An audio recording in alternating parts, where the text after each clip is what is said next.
Historias de Jack. Empezamos.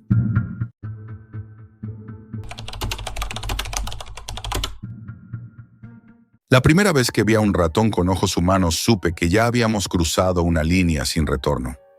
Soy genetista, o al menos lo fui hasta que me convertí en algo que prefiero no definir. Durante casi una década trabajé en una universidad japonesa especializada en biotecnología aplicada. Tenía una carrera prometedora, una vida estable y una reputación que, en mi campo, se construye con años de prudencia y silencio. Pero cometí un error que aún hoy no me arrepiento de haber cometido. Filtré documentos confidenciales sobre una serie de experimentos realizados en embriones humanos.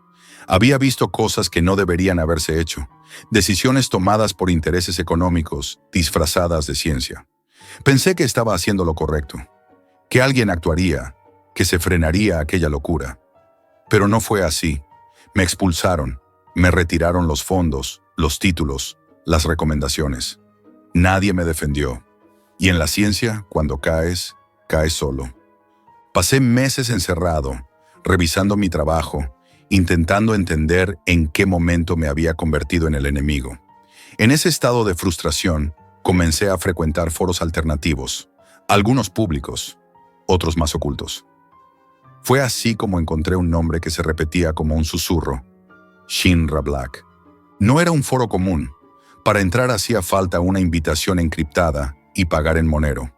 El diseño era rudimentario, pero el contenido era como abrir una puerta que jamás debería existir. Había esquemas de proyectos genéticos prohibidos, códigos CRISPR modificados, grabaciones de experimentos que no podían ser legales en ningún país del mundo. Pero no eran teorías ni conspiraciones. Eran informes reales, datos precisos, trabajos de laboratorio ejecutados por personas que sabían lo que hacían. Durante semanas solo observé. Leía, estudiaba, analizaba, no interactuaba. Pero un día recibí un mensaje privado. Jack, sabemos lo que hiciste con el gen CFTR. Tu trabajo es brillante. ¿Quieres formar parte de algo más libre? Respondí. Fue instintivo, casi como un reflejo. La conversación continuó con un tono profesional, directo. Me hablaron de un proyecto llamado Aokigahara. Se trataba, según ellos, de un laboratorio independiente que operaba al margen de cualquier legislación, centrado exclusivamente en llevar la ingeniería genética hasta sus últimas consecuencias. Acepté reunirme con ellos. Nos encontramos en un edificio industrial abandonado a las afueras de Chiba. Allí conocí a Yusuke, un genetista retirado. Fue famoso en su día por sus estudios sobre oncología molecular, hasta que se descubrió que había estado modificando células madre de simios con genes humanos sin aprobación. Su carrera terminó, igual que la mía, y ahora dirigía un pequeño pero intensamente equipado laboratorio subterráneo. El acceso estaba escondido bajo una estación de tren clausurada. Una trampilla entre escombros daba paso a un ascensor industrial oxidado que descendía a más de 40 metros. Lo que encontré abajo era frío, estéril y silencioso. 3 salas principales, completamente equipadas, con incubadoras, cámaras de aislamiento, servidores propios, tanques de nitrógeno líquido. Nada improvisado, todo funcional. Éramos solo 4 personas. Yusuke, 2 técnicos que hablaban poco y yo. Teníamos acceso a muestras de ADN humano, animal, vegetal e incluso sintético. Y un servidor externo nos proporcionaba software de edición genómica que nunca había visto en el mundo académico. La primera fase del proyecto consistía en la creación de ratones fluorescentes. Usamos genes de medusa Aequorea victoria, una técnica relativamente conocida para que ciertas zonas del cuerpo de los ratones brillaran bajo luz UV. Al principio no parecía algo revolucionario, pero pronto lo combinaron con mutaciones de glioblastoma multiforme, uno de los cánceres cerebrales más agresivos y resistentes. El resultado fueron ratones con tejidos cerebrales que brillaban, sí, pero no de forma estética o suave. Sus cráneos vibraban como si tuvieran una vida propia. En algunos casos, los tumores se expandían tanto que deformaban completamente sus cabezas. Sin embargo, lo más inquietante no era lo físico, sino lo conductual. Esos ratones no actuaban como animales enfermos. Parecían resistirse. Uno de ellos, lo recuerdo bien, caminaba en círculos constantes, golpeando su cabeza contra la jaula con una intensidad enfermiza. Le administramos sedantes, no surtieron efecto. Su frecuencia cardíaca se mantenía elevada. Chillaba, pero no con chillidos normales. Emitía una serie de sonidos agudos, entrecortados, en una frecuencia ultrasónica. Cuando analizamos el espectrograma, detectamos una secuencia rítmica. Los sonidos no eran aleatorios, eran repetitivos, casi como un patrón, una especie de código. En ese momento no sabíamos si era casualidad o una respuesta neurológica, pero algo cambió en mí al escuchar esos audios. Y algo más cambió cuando uno de los ratones, con un tumor sobresaliendo del cráneo como una segunda frente, me miró. No fue un gesto reflejo, fue un acto de enfoque, un contacto directo. Y sentí, sin razón científica que lo respalde, que sabía quién era yo. Pasamos entonces a la segunda fase, quimeras genéticas. Usamos genes de reptiles con capacidades regenerativas, mezclados con estructuras óseas de roedores. Algunos ratones comenzaron a desarrollar pequeñas placas escamosas. Uno incluso regeneró parte de una extremidad amputada, aunque deformada, rígida, como una prótesis viva. Otro, más avanzado, mostró un comportamiento que nadie supo explicar al principio. En su jaula colocábamos sonidos grabados como parte de su estimulación sensorial. Grabaciones nuestras, de conversaciones en el laboratorio. A las pocas semanas, aquel ratón comenzó a emitir sonidos que imitaban nuestra voz. Distorsionada, grave, pero claramente reconocible. Decía una frase que había pronunciado Yusuke durante una prueba. «No toques eso». La repetía cada noche, exactamente a las 3:17 de la madrugada, como un reloj. Siempre la misma frase, con la misma entonación, aunque su boca no se abría. Al principio lo vimos como una respuesta al condicionamiento acústico, una especie de eco biológico, pero con el tiempo se convirtió en una rutina enferma. Cada vez que la decía, todos en el laboratorio guardábamos silencio. Nadie quería admitir que aquello no era normal. Finalmente, decidimos sacrificarlo. Y aún así, después de su muerte, algunos juran haber oído la frase salir del altavoz apagado. Nunca lo comprobamos. Nunca lo comentamos. Yo ya estaba empezando a sentirme atrapado. Me dije que tal vez era el encierro, la falta de contacto con el exterior, las horas sin sueño. Pero lo cierto es que algo se estaba gestando allí abajo, algo que no teníamos derecho a tocar. Y cada vez que intentaba encontrar una explicación racional, una parte de mí susurraba lo que no quería oír. No era ciencia lo que estábamos haciendo, era ingeniería del horror. Y aún no habíamos llegado a la fase más peligrosa. Habíamos cruzado muchas líneas, pero lo que vino después fue directamente un salto al vacío. En la tercera fase, comenzamos a usar ADN humano. No completo, sino fragmentos muy concretos. FOXP2, implicado en el lenguaje. SLC6A4, que influye en la empatía y el reconocimiento emocional. No pretendíamos crear algo humano, no aún. Solo queríamos observar si los ratones podían reconocer rostros o desarrollar respuestas emocionales condicionadas a ciertos estímulos faciales. Los resultados fueron inmediatos. Uno de los ejemplares, designado H44, comenzó a mostrar un comportamiento insólito. Solo comía cuando yo estaba presente. Intentamos que otros técnicos le dieran alimento, pero lo rechazaba. Se mantenía en una esquina de la jaula, temblando. Una noche decidimos probar algo. Imprimimos una imagen de mi cara y se la colocamos a un muñeco de entrenamiento. Funcionó. Comió. Le retiramos la imagen. Se inmovilizó. No era una simple asociación, era reconocimiento. Ese mismo ratón empezó a seguirme con la mirada incluso cuando pasaba entre salas. Detectaba mis pasos.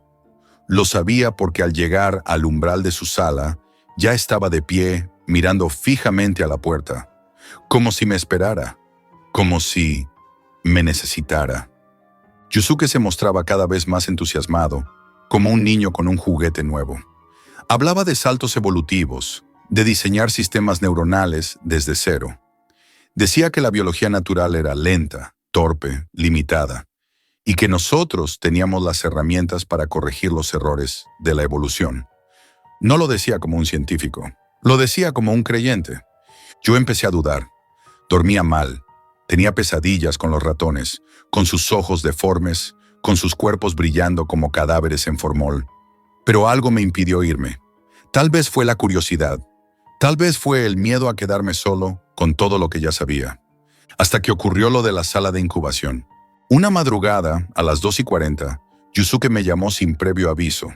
Su voz temblaba. Me pidió que bajara. Cuando llegué, me llevó directamente al módulo de criopreservación. Uno de los embriones de la fase experimental había salido del protocolo. Era un embrión de ratón con inserciones de ADN humano fetal. Se suponía que debía crecer lentamente, bajo observación controlada. Pero en menos de 48 horas había duplicado su tamaño y sus conexiones neuronales superaban lo registrado en cualquier otro sujeto. Lo más desconcertante fue que en la resonancia de su corteza cerebral aparecían patrones de actividad casi simétricos a los de un neonato humano.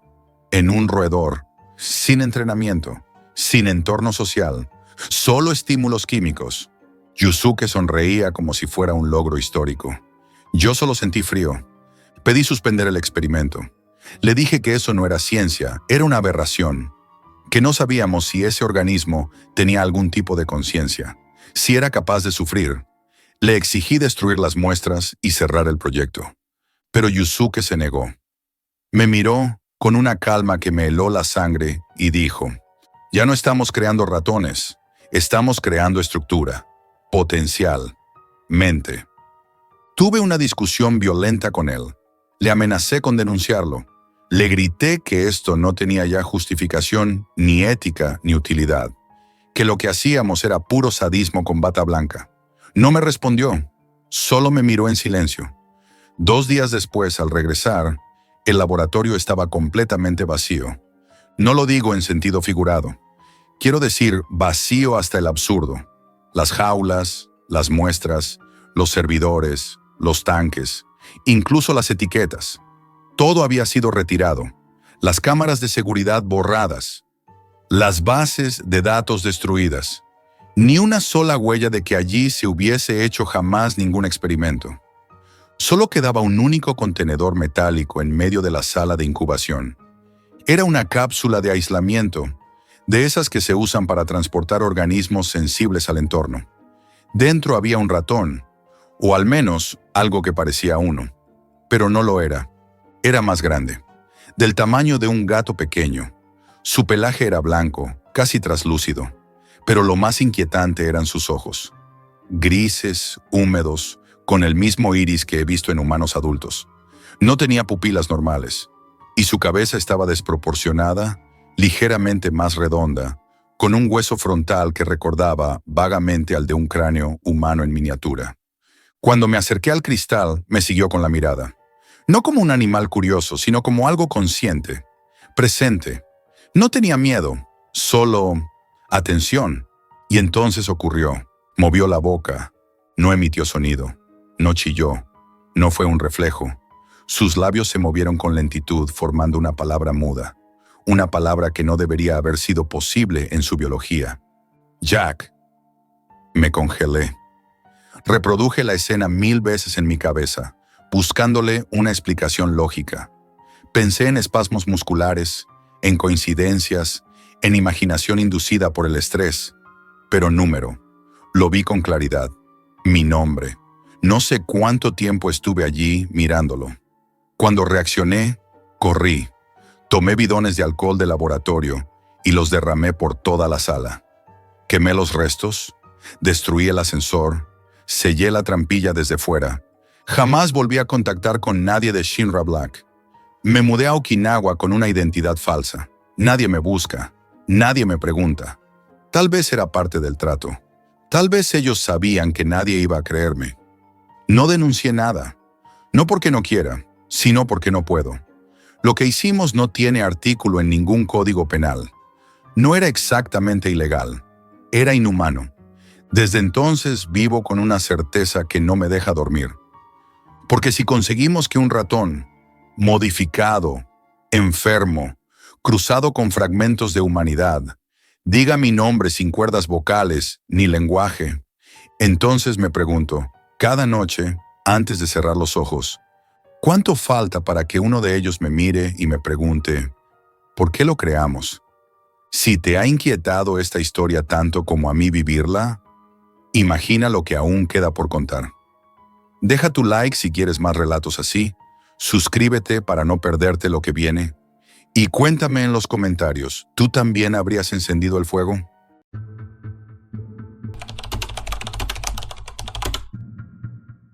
Jamás imaginé que alguien podría pagarme por borrar lo que ya nadie debería ver.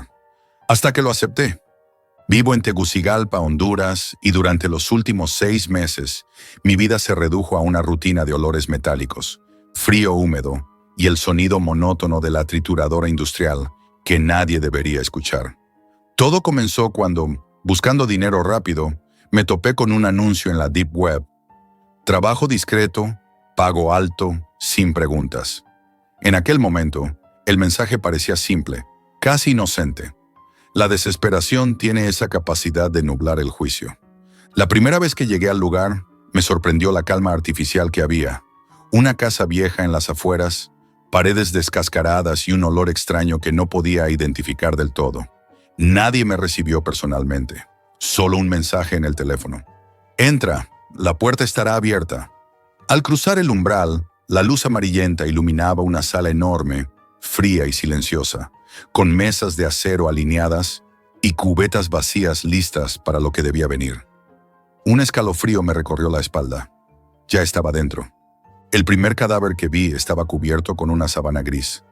Cuando me indicaron que lo retirara, sentí un nudo en el estómago. La piel pálida, la rigidez de los dedos, el olor metálico que se filtraba incluso a través de la mascarilla. Todo era demasiado real, demasiado pesado para alguien que nunca había visto la muerte de tan cerca. Mis manos temblaban, pero la voz del teléfono, fría y directa, me obligó a actuar. Hazlo rápido y limpio, Jack. No mires demasiado tiempo. No sabía cómo reaccionar ante esa primera tarea. La trituradora industrial parecía inofensiva hasta que vi cómo desaparecía algo que alguna vez tuvo vida. Fue un acto mecánico, meticuloso, pero en mi mente quedó grabado cada sonido, cada fragmento, cada olor. Cuando terminé, me senté en el suelo de la sala, respirando con dificultad, con la sensación de que algo dentro de mí se había quebrado. Sin embargo, al llegar a casa, vi el dinero depositado en mi cuenta. La racionalidad perdió contra la necesidad. Las semanas siguientes se convirtieron en un ciclo extraño y perturbador. Cada entrega de cadáveres era distinta. Jóvenes, adultos, restos que alguien había intentado destruir antes que yo llegara. Una vez tuve que limpiar restos de sangre seca y ropa rasgada, intentando reconstruir mentalmente cómo había sucedido todo antes de triturar. En otras ocasiones, los cuerpos estaban frescos y la sensación de la vida que alguna vez existió parecía pegada a mis manos, como si me acusara en silencio. Una noche me entregaron un cuerpo que era más difícil de procesar. Tenía los ojos abiertos, fijos en mí, y aunque sabía que era imposible, sentí que me observaban de verdad. La respiración se me cortó. Cada movimiento que hacía parecía lento y pesado, y al triturar, escuché un pequeño crujido que no debería haber existido. Me detuve, y la habitación estaba en un silencio absoluto, salvo por mi respiración entrecortada.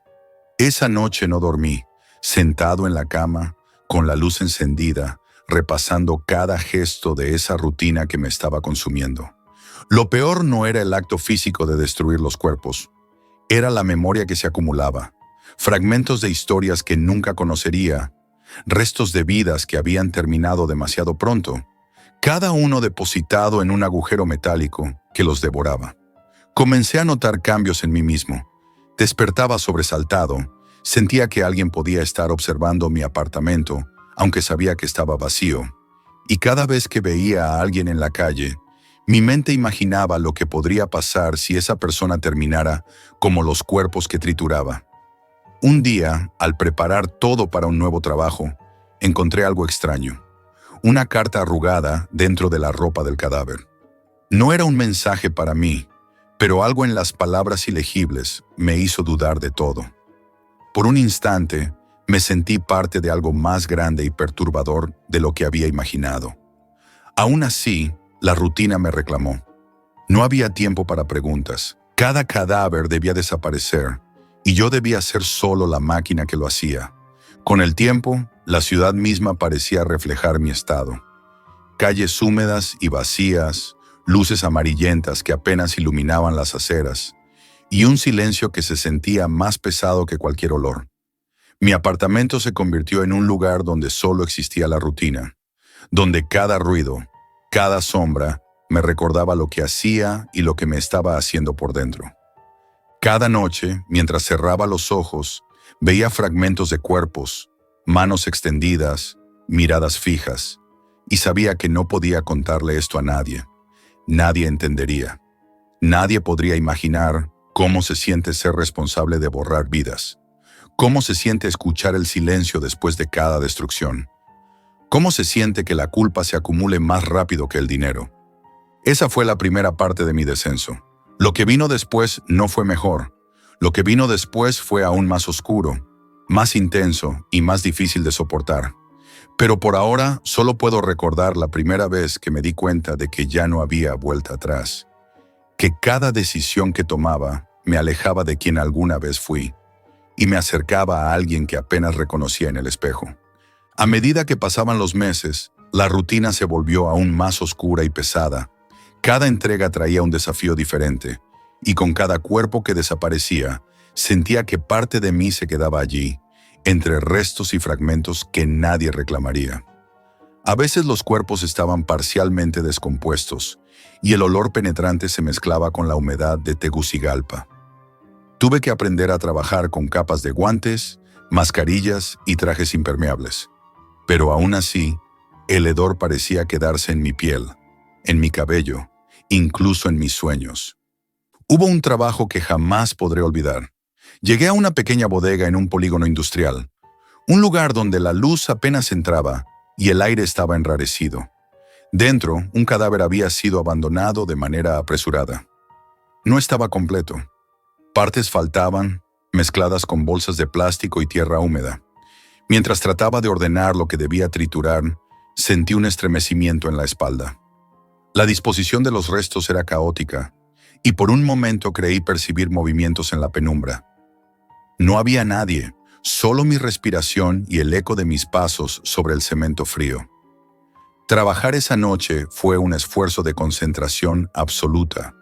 Cada sonido me parecía un aviso, cada sombra un fantasma que podía estar acechando. A veces, al regresar a mi apartamento, encontraba pequeños detalles que no podía explicar. Un papel arrugado sobre la mesa que no había dejado, un guante fuera de lugar, el eco de un golpe que no había escuchado. Mi mente empezó a jugarme malas pasadas, y aunque sabía que no había cámaras ni nadie siguiéndome, el miedo se instaló como una presencia constante. Cada ruido de la ciudad, cada crujido de la madera, cada coche que pasaba frente a mi ventana me hacía saltar. En otra ocasión, me entregaron un cadáver de alguien mucho más joven que yo, con signos de violencia extrema. La sensación de impotencia y repulsión se mezcló con algo más, una especie de conexión silenciosa, como si por un instante pudiera escuchar los últimos momentos de su vida. Fue un trabajo rápido, pero el eco de su mirada se quedó conmigo, persistente, imposible de ignorar. Durante días sentí que su silencio me perseguía, y que cada sombra que cruzaba la habitación tenía su forma, que cada sonido era un recordatorio de lo que hacía. El aislamiento comenzó a afectar mi mente. Dejé de salir, dejé de hablar con amigos y familiares. La Deep Web se volvió mi única conexión con el mundo exterior, pero incluso allí, la información que recibía solo reforzaba la rutina macabra. El dinero ya no era suficiente para justificar lo que hacía. Cada pago era un recordatorio de que estaba vendiendo mi alma a cambio de sobrevivir. A veces, en medio de la noche, me encontraba contando los días y pensando en cómo sería posible dejar todo atrás sin desaparecer del todo, pero no había respuesta. Un día, el trabajo fue más peligroso de lo habitual. Me dieron instrucciones de recoger restos que alguien había intentado incinerar, pero la acción fue incompleta. Humo, ceniza, fragmentos chamuscados y el hedor que subía por la mascarilla hasta casi ahogarme. Trabajar con esos restos fue una prueba física y mental. Cada trozo me recordaba que la muerte no es limpia ni ordenada, que incluso el intento de borrarla puede ser grotesco y traumático. Cuando terminé, temblaba de pies a cabeza, con las manos quemadas por la fricción de la trituradora y los guantes. El cansancio y la desesperación me hacían cometer errores leves, dejar rastros, olvidar un guante, que algo cayera fuera de lugar. Cada fallo me recordaba que podía ser descubierto, aunque nunca hubiera vigilancia directa. La paranoia era una constante, un compañero invisible que caminaba conmigo. Me di cuenta de que no solo destruía cuerpos, sino que también destruía mi propia cordura poco a poco, y que el silencio, después de cada trabajo, era peor que cualquier ruido. Con el tiempo, la culpa se transformó en algo tangible, casi físico. Mientras lavaba mis manos después de cada trabajo, me sentía observando la suciedad que nunca desaparecía por completo, imaginando que cada partícula de sangre y polvo metálico era un pedazo de mí mismo que quedaba atrás. Cada noche, los fragmentos de los cuerpos se mezclaban en mis sueños, formando imágenes imposibles que me hacían despertar sudando, con el corazón golpeando en el pecho. Hoy, mientras escribo esto desde mi apartamento, puedo escuchar en mi mente el zumbido de la trituradora, aunque esté apagada, aunque el trabajo haya terminado hace horas. Sé que nunca habrá justicia para esas vidas, que nadie sabrá lo que hice ni por qué lo hice, y que mi nombre está condenado a permanecer en silencio, junto con todos los secretos que devoré. Y lo peor de todo es que el teléfono vuelve a sonar con otra oferta, el mismo mensaje frío. Trabajo discreto, pago alto, sin preguntas. Cada vez que suena, siento un nudo en el estómago. Sé lo que me espera al otro lado, y aún así, no puedo dejar de mirar la pantalla, porque la desesperación y el miedo me mantienen atrapado en este ciclo, y porque sé que, mientras siga aceptando, nunca volveré a ser el hombre que alguna vez fui.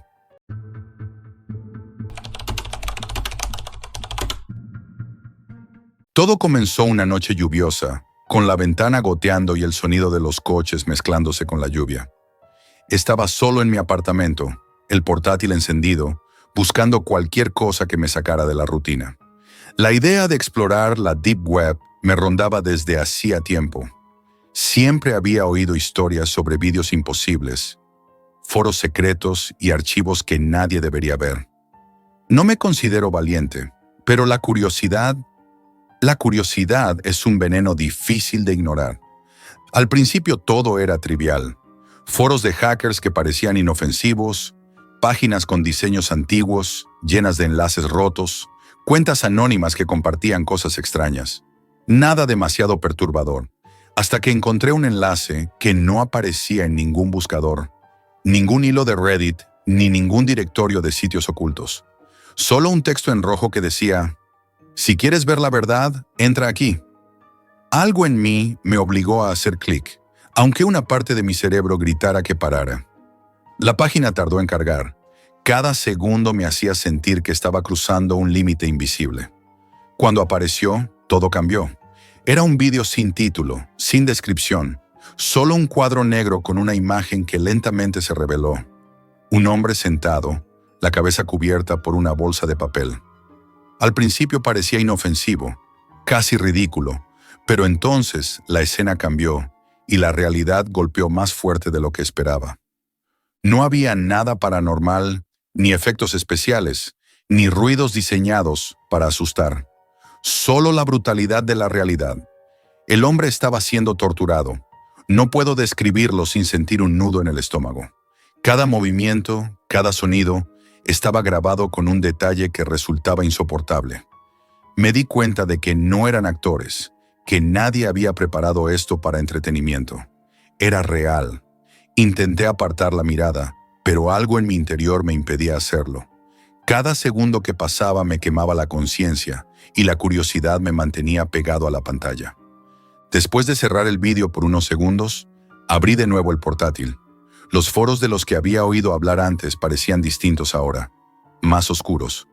Comencé a investigar obsesivamente, buscando cualquier detalle, cualquier indicio sobre quién podía grabar algo así y publicarlo. Descubrí hilos donde usuarios compartían enlaces a material cada vez más extremo, describiendo las escenas con una precisión escalofriante, como si fuera un catálogo. Algunos hablaban de técnicas de grabación, cámaras escondidas, horarios, métodos para que no quedaran huellas. Leerlo me paralizaba, pero no podía detenerme. Pasé horas revisando mensajes privados, comentarios crípticos, enlaces que prometían lo que nadie debería ver. Una noche, mientras mi apartamento estaba sumido en la oscuridad, con solo la luz del portátil iluminando mis manos temblorosas, encontré un archivo que nadie más parecía haber visto. Al abrirlo, la primera impresión era casi banal. Alguien sentado en una habitación, aparentemente haciendo nada, pero la cámara giró lentamente y mostró algo horrible. Restos, marcas, indicios de que alguien había sufrido mucho antes de que el vídeo comenzara. Me sentí atrapado entre la repulsión y una curiosidad imposible de apagar. Con cada enlace que encontraba, con cada vídeo que abría, algo dentro de mí cambiaba. Empecé a notar patrones, siempre personas anónimas, siempre víctimas al azar, siempre grabadas sin la más mínima compasión. Los comentarios de los foros eran fríos, casi clínicos, describiendo el dolor como si fuera un experimento. Una mezcla de horror y fascinación me hacía seguir buscando. La sensación de que estaba cruzando un límite que nunca podría deshacerme me acompañaba cada vez más intensa. Dormía mal, despertaba con la imagen del hombre con la bolsa de papel en la cabeza y el sonido de la violencia retumbando en mi mente. Cada notificación en mi móvil me hacía sobresaltar. Cada sombra en la habitación me parecía sospechosa. Mi vida cotidiana se mezclaba con esas imágenes y no podía diferenciar lo que era real de lo que había visto en los vídeos. Incluso los lugares que conocía, las calles cerca de mi casa, comenzaron a parecerme extrañas, observadas, vigiladas aunque no hubiera nadie allí. Una noche, entre café y cigarrillos, encontré un hilo particularmente extraño. Nadie había dejado comentarios, solo enlaces a otros enlaces, y al final, un archivo marcado con un título que decía: «Aprende a mirar sin cerrar los ojos». Lo abrí y me sentí atrapado de inmediato. Era un vídeo más largo, más detallado, mostrando una rutina cotidiana que derivaba lentamente en violencia, pero sin gritos exagerados ni música de terror. Todo estaba crudo, silencioso, letal. Esa frialdad hacía que cada segundo fuera insoportable. Sentí que mi mente comenzaba a romperse, como si hubiera abierto una puerta que no debía existir. Desde entonces, cada día se volvió más difícil ignorar la llamada de la Deep Web. Cada archivo que encontraba parecía prometer algo que no podía dejar de mirar. Aunque supiera que ver más me arrastraría a un lugar donde nada tendría sentido, donde la humanidad se mostraba en su versión más cruda y oscura. Sabía que debía parar, pero ya había cruzado la línea. La curiosidad me había atrapado y no había vuelta atrás. Desde aquella primera noche, no pude alejarme de la Deep Web. Cada vez que apagaba el portátil, sentía que algo me empujaba a volver. Mis días se llenaron de un temor silencioso, una ansiedad constante que se filtraba en cada acción. Empecé a notar patrones en los vídeos y los foros, siempre personas anónimas, siempre escenas cotidianas que derivaban en situaciones de dolor o desesperación. No eran fantasías, no había efectos ni cámaras ocultas para asustar. Era la realidad, y eso lo hacía aún peor. Una noche, mientras revisaba un foro casi abandonado, recibí un mensaje privado de alguien llamado El Observador. No decía nada más que un enlace y la frase: «Ve y aprende». Mi instinto gritaba que no lo hiciera, pero la curiosidad me paralizó. Hice clic. Lo que apareció me dejó helado. Al principio, el vídeo mostraba escenas normales, Personas caminando por la calle, comprando, haciendo deporte. Todo parecía cotidiano, incluso aburrido. Pero algo estaba mal. Los ángulos eran imposibles, demasiado cercanos, demasiado precisos. Cada movimiento estaba registrado con una precisión que no podía ser casual. Era como si alguien hubiera seguido a esas personas durante días, observando cada detalle de sus vidas. Cuando la cámara cambió de plano, la realidad se volvió insoportable. Vi accidentes, caídas, heridas graves, momentos en los que la vida de esas personas cambiaba para siempre. Y lo más perturbador era la frialdad de la grabación. No había música, ni efectos, ni dramatización. Solo la crudeza de lo que sucedía y el silencio aplastante que lo acompañaba. Me sentí atrapado, incapaz de apartar la mirada, mientras un miedo frío recorría todo mi cuerpo. Con cada nuevo enlace que abría, la obsesión crecía. Encontré vídeos de gente común, lugares comunes, pero siempre con ese matiz de terror real. Accidentes que parecían inevitables, momentos de violencia inesperada, pequeñas tragedias cotidianas que nunca imaginé que alguien pudiera grabar con tanta precisión. Empecé a notar un patrón en los foros. Algunos usuarios describían las escenas como si fueran experimentos sociales, catalogando los vídeos por tipo de accidente, nivel de dolor o reacción de la víctima. La frialdad me helaba, pero no podía dejar de leer, de mirar, de seguir. Mis sueños se llenaron de imágenes imposibles. Veía las calles que conocía, pero transformadas en escenarios de peligro, escuchaba gritos que no existían, sentía la presencia invisible de quienes habían grabado esos vídeos. La realidad y la Deep Web se mezclaban, y a veces no podía distinguir si estaba despierto o si estaba viviendo uno de esos vídeos en tiempo real. Mis amigos me preguntaban si estaba bien, pero no podía explicar lo que había visto. Nadie lo entendería. Un día, mientras revisaba un hilo olvidado, encontré un vídeo que parecía diferente. Mostraba a alguien entrando a un hospital, grabando desde los pasillos, captando escenas de pacientes heridos, salas vacías, personal médico apresurado. Todo era silencioso, sin música, sin dramatización. Lo peor no era lo que mostraba, sino cómo estaba grabado. Cada ángulo, cada movimiento, cada silencio parecía calculado, como si alguien quisiera que lo mirara. Sentí náuseas y miedo al mismo tiempo, pero no podía cerrar el archivo. Estaba atrapado. A partir de ese momento, mi vida se volvió una búsqueda constante. Cada noche revisaba foros, cada día buscaba enlaces nuevos. Cada vídeo me llevaba más profundo en un mundo donde la humanidad mostraba su lado más oscuro. Me encontré con usuarios que compartían material aún más extremo. Escenas de accidentes domésticos, pequeños crímenes, heridas inevitables, todo grabado con un detalle clínico que resultaba insoportable. La curiosidad me arrastraba más y más, y la sensación de impotencia crecía. Intenté alejarme, apagar el portátil, salir de casa, hablar con alguien, cualquier cosa para olvidar lo que había visto. Pero era imposible. La Deep Web tiene un efecto magnético, un tirón que no puedes resistir. Sabía que debía parar, que cada vídeo que veía me acercaba a un lugar del que no habría retorno.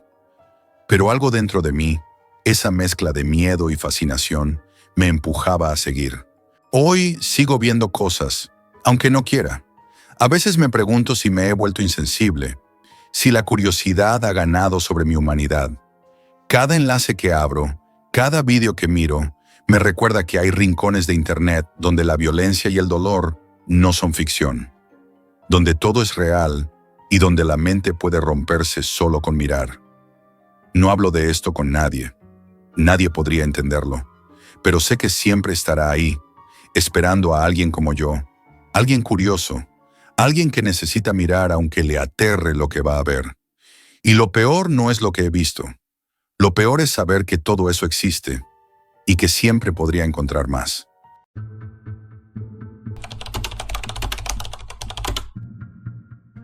Si alguna vez encuentras un enlace que te promete ver la peor parte de la humanidad, no lo abras. Lo que voy a contar no es un cuento ni una leyenda urbana. Es real, Y lo que me pasó a mí con la Deep Web sigue persiguiéndome cada día. Por alguna razón, sigo vivo, aunque dormir tranquilo se ha convertido en un lujo que ya no tengo. Todo empezó hace unos meses. Yo y mi amigo Luis solíamos explorar la Deep Web por curiosidad. Mercados raros, foros de colecciones de películas antiguas o prohibidas, cualquier cosa que pudiera parecer extraña. Nunca buscamos nada ilegal, al menos no al principio, hasta que apareció aquel enlace que parecía distinto. No tenía nombre, no tenía descripción, solo un número largo y extraño como dirección. Luis dudó, pero yo sentí ese cosquilleo que llaman curiosidad morbosa. El enlace nos llevó a un sitio minimalista, vacío. Nada de música, banners o publicidad. Solo una ventana de vídeo y un texto que decía: "Lo que verás no tiene vuelta atrás". Luis intentó bromear, pero su voz sonaba forzada, y yo sentí un nudo en el estómago. Hice clic. Lo que apareció en la pantalla no era cine, no eran actores ni efectos especiales. Era real. Una habitación sucia, mal iluminada. Una persona amordazada y un hombre con guantes negros que se movía lento, metódico, sin prisa pero con una precisión que helaba la sangre. Sentí náuseas y un escalofrío que me recorrió todo el cuerpo. Luis intentó cerrar la pestaña, pero la web parecía pegada, como si nos obligara a mirar. Intentamos convencernos de que era montaje, algún tipo de broma macabra, pero los detalles eran imposibles de ignorar. La respiración entrecortada del hombre, el brillo húmedo en sus ojos, el sonido metálico de los objetos que manipulaba. Todo parecía auténtico. Esa noche no dormimos. Cada sombra en la habitación parecía moverse sola. Cada crujido de la casa nos recordaba lo que habíamos visto. Al día siguiente, decidimos investigar. La Deep Web tiene comunidades que comentan estos vídeos. Lo llaman snuff films. La mayoría son leyendas, pero los comentarios de aquel vídeo eran extrañamente precisos. Alguien escribió: "No te sorprendas si el próximo eres tú". Me congelé. Luis me convenció de no contarlo a nadie. Nadie debía saber que habíamos visto eso. La curiosidad se volvió obsesión. Cada día buscábamos más, cada día veíamos más, y cada día sentíamos que estábamos cruzando límites invisibles. Al principio creíamos que eran actores, hasta que un detalle nos hizo temblar. En la esquina de la habitación, un calendario con fechas recientes y una fotografía pequeña de alguien que reconocimos. Un compañero de universidad que había desaparecido hacía semanas. Ese día supe que no era ficción. Las personas eran reales, y alguien las elegía, observaba, grababa, como si fuera un juego. Luis empezó a cambiar. Su risa se volvió tensa. Su mirada estaba siempre fija en un punto invisible. Yo también empecé a notar cosas extrañas. Sombras que no deberían estar. Pasos que no venían de nosotros. La sensación constante de que alguien nos vigilaba. Intentamos alejarnos de la web, pero era imposible. Cada vídeo, cada hilo nos atraía más. Nos convertimos en observadores de lo que no deberíamos ver. Un día encontramos un vídeo que parecía amateur, de mala calidad, filmado desde la ventana de un edificio. Al principio parecía normal, pero al fondo, en un callejón, vimos a alguien que reconocimos. Era Luis. Caminaba solo, mirando hacia atrás sin darse cuenta de que estaba siendo grabado. Sentí un miedo que me paralizó. Esa noche decidimos apagar todo, desconectar los ordenadores, salir a la calle y respirar aire fresco. Pero incluso afuera, sentía que algo nos seguía. Cada persona parecía sospechosa. Cada coche parado nos miraba un instante demasiado largo. Comenzamos a notar patrones. Correos extraños que no recordábamos recibir. Sombras que desaparecían al acercarnos. Objetos movidos en casa sin explicación.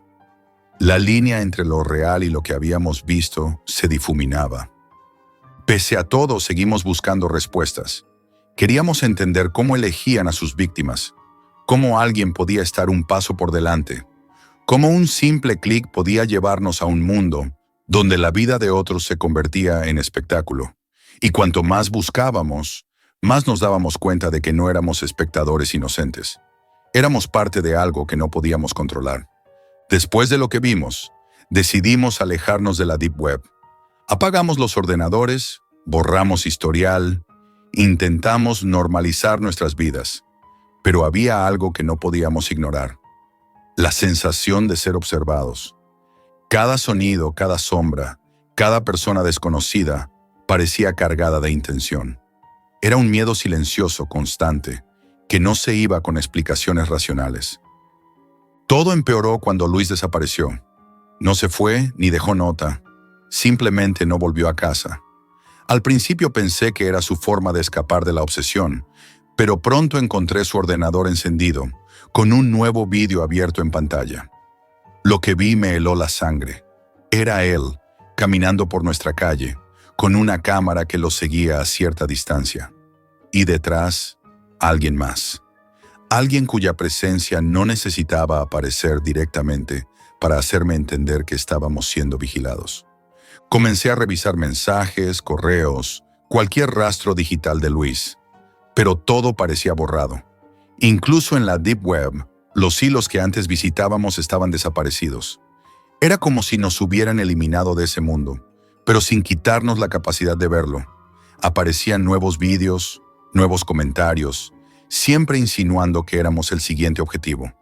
Empecé a notar detalles inquietantes en mi día a día: puertas cerradas mal, objetos fuera de lugar, coches desconocidos aparcados cerca de casa por horas, llamadas perdidas sin número. Todo apuntaba a una vigilancia silenciosa, organizada, que no necesitaba aparecer frontalmente. Cada noche me acostaba con la sensación de que alguien me miraba desde fuera de la ventana, aunque la calle estuviera vacía. Un día, en un café, vi un rostro que me resultaba familiar. Era alguien que nunca había visto de cerca, pero había aparecido en uno de los vídeos que Luis y yo habíamos observado. Se sentó a una mesa cercana y me miró fijamente durante minutos, como si supiera que lo reconocería. Me levanté y salí corriendo, pero el miedo no se quedó en la calle. Volvió conmigo a casa. Decidí que necesitaba comprender el sistema detrás de los vídeos.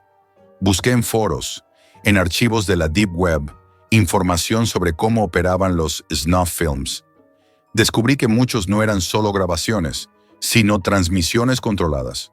Usuarios pagaban por acceso y algunos vídeos se generaban en tiempo real, con personas seleccionadas al azar. Comprendí entonces que lo que habíamos visto no era un hecho aislado. Era parte de un mercado, un juego macabro donde la vida de personas desaparecidas se convertía en espectáculo para desconocidos, y cualquier curiosidad podía convertirte en objetivo. Empecé a notar cambios en mi comportamiento. No dormía, revisaba cada sombra, cada sonido. La paranoia se volvió hábito. Intenté alertar a alguien, pero ¿a quién? Explicarlo parecía imposible. Cada palabra parecía insuficiente frente a la realidad de lo que había descubierto. Una noche, mientras revisaba mi correo, apareció un mensaje que no tenía remitente, solo un archivo adjunto. Lo abrí y lo que vi me dejó helado. Era un vídeo de mí mismo entrando en casa, grabado desde un ángulo imposible, como si alguien me hubiera estado siguiendo por días. La sensación de vulnerabilidad se volvió insoportable. No había fantasmas ni persecuciones clásicas. Solo alguien que podía estar en cualquier parte, observando, planificando, siempre un paso por delante. Ahora vivo con eso. Cada notificación, cada sonido, cada sombra me recuerda que la curiosidad tiene un precio que no puedes imaginar. La Deep Web no tiene botón de salida, y la línea entre lo que es real y lo que estás viendo en una pantalla se difumina de manera irreversible. Y lo peor es que sé que alguien, en algún lugar, me está mirando ahora mismo, esperando el momento en que mi curiosidad vuelva a fallarme, porque eso es lo que somos ahora. No víctimas del azar, sino parte de un juego silencioso y cruel, donde la curiosidad puede matarte mucho antes de que lo notes.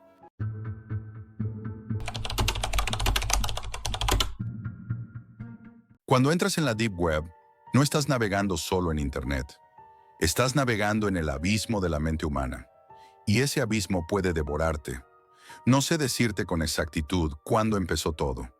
Fue un poco como caer en una grieta sin querer. Un accidente de curiosidad. Un día, mientras navegaba sin rumbo, Encontré un enlace enterrado en un foro olvidado, un sitio oscuro donde la gente escribía cosas que no tenían sentido a primera vista. Lo que nadie quiere que veas, decía el título. Pulsé sin pensar mucho, más por aburrimiento que por otra cosa. Al principio parecía solo un almacén de vídeos extraños y documentos con mensajes crípticos.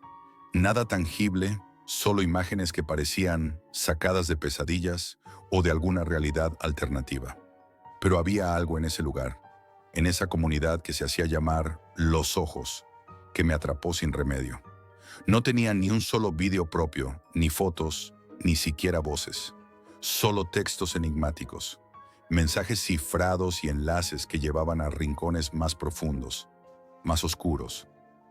Cada enlace me ofrecía algo diferente, imágenes que no debían existir, grabaciones silenciosas de personas en situaciones que no parecían reales pero eran demasiado concretas para ignorarlas. Al principio pensaba que era un montaje, un juego de mentes retorcidas, pero poco a poco me fui dando cuenta de que estaba cruzando una línea. Los ojos no querían solo que viera esas cosas, querían que participara. El primer reto fue casi inocente. Mira el vídeo sin apartar la mirada durante 10 minutos. Era un vídeo sin sonido, con rostros humanos que poco a poco se iban distorsionando, como si una especie de veneno mental se filtrara en cada imagen.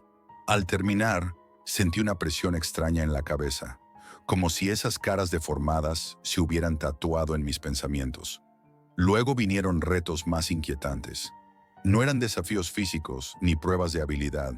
Eran ejercicios para mi mente y mis emociones. Videos de personas atrapadas en su desesperación, sin que se viera violencia explícita, pero con un peso insoportable de angustia y derrota. Era como mirar el lado más oscuro de la humanidad sin poder apartar la vista. Cada vez que cumplía un reto, tenía que enviarles un informe personal, contar qué había sentido, cómo me había afectado. Al principio, respondía con racionalidad, con un aire de distancia, pero poco a poco las preguntas y respuestas se hicieron más personales, más hirientes. Sentí que los ojos no solo querían controlar lo que veía, sino cómo me quebraba por dentro. No era solo el contenido, era la red que se estaba tejiendo entre los adictos a esos retos, a ese dolor compartido. Hablaba con otros, aunque poco, porque el miedo y la vergüenza nos hacían callar. Pero había alguien, Alex, con quien empecé a compartir más abiertamente. Tenía la misma mezcla de fascinación y miedo que yo. Y un día, Alex desapareció. No hubo aviso, ni despedida. Simplemente dejó de responder, de conectarse.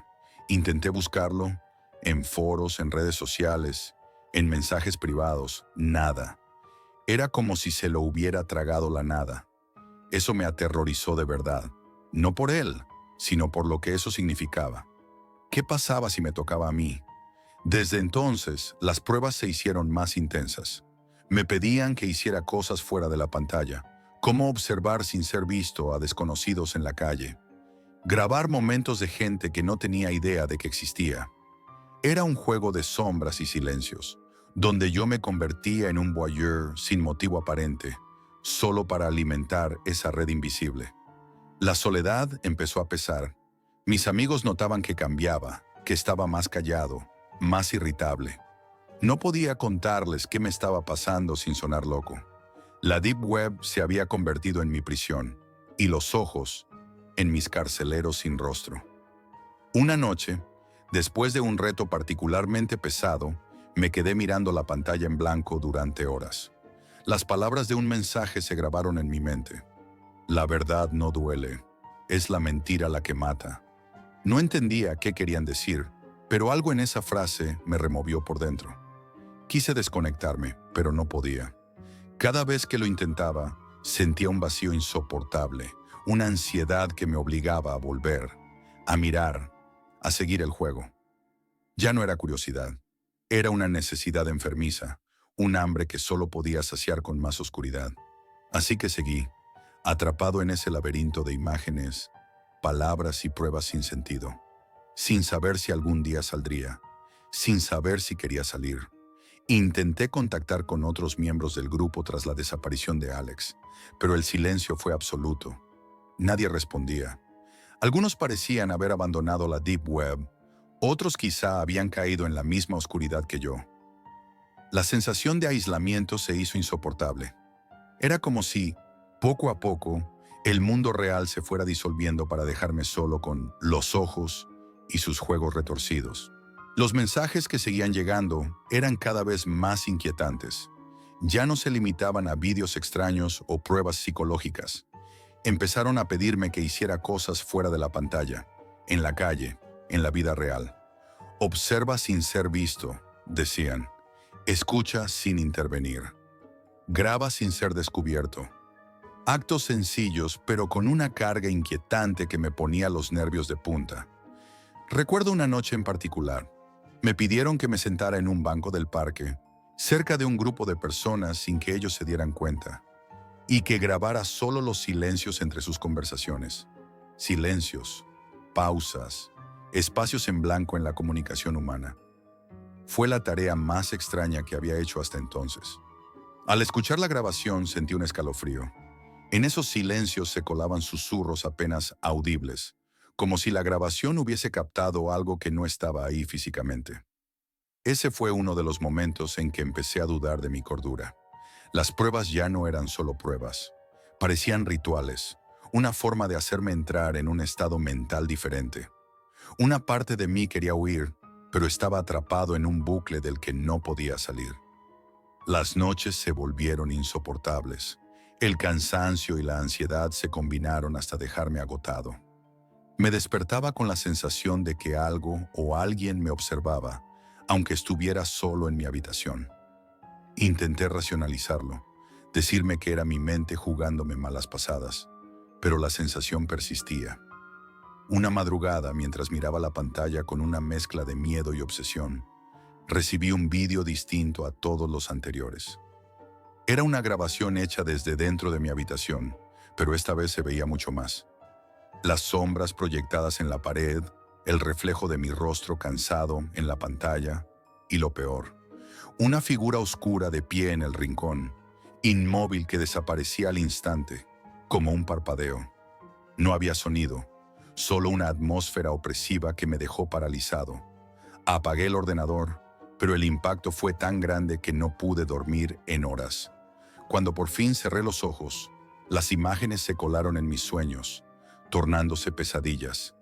Voces susurrando mi nombre, rostros vacíos que me observaban sin expresión, puertas que se cerraban justo cuando intentaba entrar. Al día siguiente, busqué ayuda en foros menos oscuros, intentando encontrar a alguien con experiencia en estos temas. Pero nadie había oído hablar de los ojos. Era como si esa comunidad no existiera en ningún otro lugar, una sombra que solo yo podía ver. Empecé a notar cambios en mi rutina diaria. La realidad parecía menos real. Caminaba por la calle sintiendo que la gente me ignoraba deliberadamente, como si fuera invisible o parte de un experimento. Mi percepción del tiempo se alteraba, horas que pasaban volando, minutos que se alargaban hasta hacerse insoportables. Una tarde, mientras cumplía otro reto, esta vez grabar a un grupo de desconocidos en una cafetería sin que se dieran cuenta, me crucé con un hombre que me observó fijamente. Su mirada era intensa, como si me reconociera. Cuando intenté mirarle directamente, desvió la vista y desapareció entre la multitud. Ese encuentro me dejó helado. Era la primera vez que alguien en la vida real parecía saber quién era yo dentro de esa red oscura. Los mensajes que seguían llegando incluían instrucciones cada vez más desconcertantes. Me pedían que tomara decisiones morales, que eligiera entre observar pasivamente o intervenir ligeramente en situaciones cotidianas. ¿Eres capaz de traspasar la línea sin romperte?, decían. Una noche decidí saltarme las reglas. Vi a una mujer mayor en la calle, sola y desorientada, y por primera vez no la grabé. La ayudé a encontrar el camino, y esa simple acción rompió algo en mí. Pero al día siguiente, los mensajes fueron más duros. Me acusaban de romper el juego, de buscar la luz en la oscuridad equivocada. Fue entonces cuando entendí que los ojos no eran solo un grupo, sino una fuerza que se alimentaba del miedo, la soledad y la desesperación. Con cada reto, Sentía que perdía una parte de mí. Ya no sabía quién era el verdadero Jack, el que escribía en esos foros oscuros, el que aceptaba los retos, o el que en algún momento había sido una persona común con sueños y amigos. Lo más perturbador llegó cuando, una noche, encontré un vídeo con la grabación de una conversación telefónica mía. Nadie había tenido que hackearme, nadie había tenido que seguirme físicamente. Era como si los ojos pudieran entrar en cualquier rincón de mi vida sin esfuerzo. Sentí que la línea entre la realidad y la red se había desvanecido. Ya no podía diferenciar cuándo estaba en la pantalla y cuándo estaba en la calle. Era una existencia partida en dos, una prisión sin muros. Ahora, mientras escribo esto, sé que soy uno más dentro de esa red oscura. No un hacker ni un perseguidor, ni siquiera una víctima tradicional. Soy alguien atrapado en un juego sin reglas, un juego donde la Deep Web es solo la máscara. El verdadero abismo está dentro de cada uno de nosotros, y yo ya me perdí en él. Si alguna vez decides adentrarte en la Deep Web, ten cuidado con los ojos. No buscan nombres ni rostros, solo quieren almas que se pierdan en su reflejo. Y una vez dentro, no hay vuelta atrás.